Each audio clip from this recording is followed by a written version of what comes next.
Assalamualaikum warahmatullahi wabarakatuh. Balik lagi bersama saya di Learning Journal yang ke 9 atau 10. Saya di sini akan menjelaskan tentang Departemen Sinematografi. Sinematografi berasal dari bahasa Yunani kinema yang berarti gerakan dan graphein merekam adalah ilmu terapan yang membahas tentang teknik menangkap gambar dan sekaligus menggabungkan gambar tersebut sehingga menjadi rangkaian gambar yang memiliki kemampuan menyampaikan ide dan cerita. Seorang sinematografer adalah orang yang bertanggung jawab pada semua aspek visual yang pembuatan sebuah film, mencakup interpretasi visual pada skenario, pemilihan jenis kamera, jenis bahan baku yang akan dipakai, pemilihan lensa, pemilihan jenis filter yang akan dipakai di depan lensa atau di depan lampu, pemilihan lampu dan jenis lampu yang sesuai dengan konsep sutradara dan cerita dalam skenario. Yang kedua ada unsur-unsur sinematografi. Dalam sinematografi, seorang sinematografer tidak hanya bertugas merekam setiap adegan, tapi juga bagaimana ia mengontrol dan mengatur setiap pengambilan gambar seperti jarak, ketinggian sudut, pengambilan gambar, dan lain sebagainya. Hal ini bertujuan memperlihatkan serta menjelaskan objek tertentu secara mendetail dengan mengupayakan wujud visual film atau video yang tidak terkesan monoton. Sinematografi memiliki berbagai etika yang berbeda seperti pencahayaan, pengetahuan, komposisi, dan kebebasan berekspresi dalam berimajinasi. Hal ini menjelaskan bahwa unsur sinematografi secara umum dapat dibagi menjadi 5, yaitu angel shoot, type shoot, composition, continuity, dan cutting. Selanjutnya ada peran sinematografer.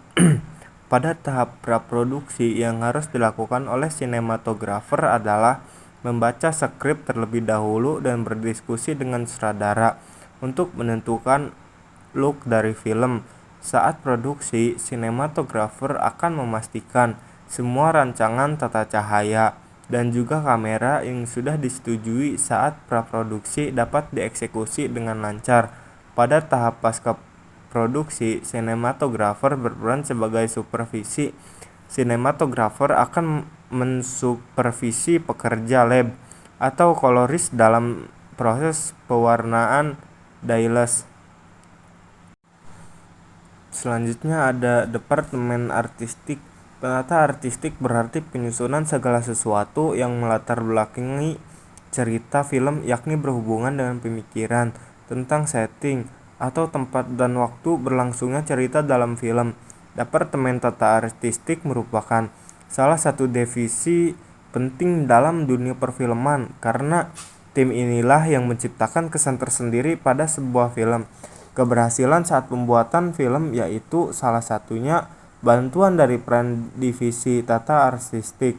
Seorang production designer atau perancang tata artistik diharapkan mampu menerjemahkan skenario dan konsep cerita ke dalam bentuk artistik yang nyata atau tampak. Susunan kru Departemen Tata Artistik.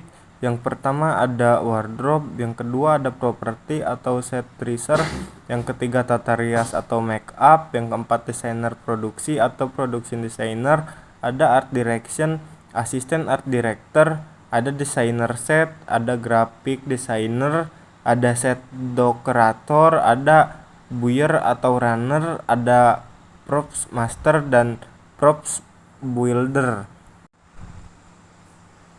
Yang selanjutnya ada tahapan-tahapan pembuatan film. Yang pertama ada tahap praproduksi, merupakan kegiatan tahap perencanaan produksi film yang akan diproduksi.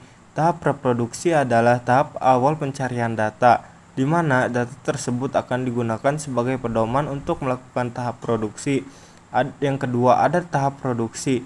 Dalam produksi film merupakan proses yang paling menentukan keberhasilan penciptaan sebuah karya film. Yang ketiga ada tahap pasca produksi. Tahap ini adalah tahap akhir dari rangkaian produksi. Tentunya pada saat produksi atau syuting, materi belum berurutan sesuai dengan konsep kita.